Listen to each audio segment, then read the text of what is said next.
历时超过半冬，亲自走访这个乡镇。新光三月吸收农业科技研究院为南到北翻山过水，发掘一乡一特色人文产品，结合品味、文化体验甲感官探索。T368城乡物产展目前当伫咧新光三月新天地登场。这是星光3月呢第一次呢，就是这么大规模举办，就是 T368的城乡物产展。这是我们在推动永续其中很重要的一个就是专案活动。那我们希望说，透过我们这样的一个活动呢，可以在我们全台几个店去做巡回举办，然后不断的开箱台湾最美好的人事物。那第一站的部分，我们就是在我们的台南西门店展开。那活动时间呢是从8月21号开始到8月27号，总共就是7天的时间。我们这次呢，台南场的部分呢，邀请了大概超过40摊的一个就是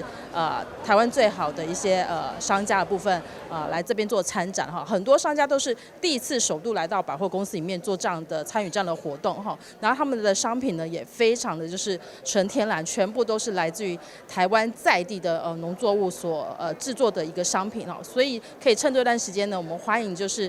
南部的朋友们都可以在这段时间来到我们台南西门店来鉴赏一下我们这次就是为大家开箱的美好的台湾的一些物产的部分。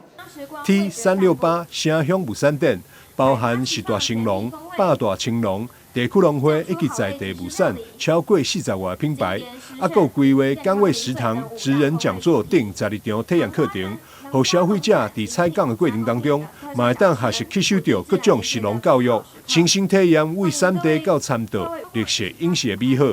电视新闻张世伟采访报道。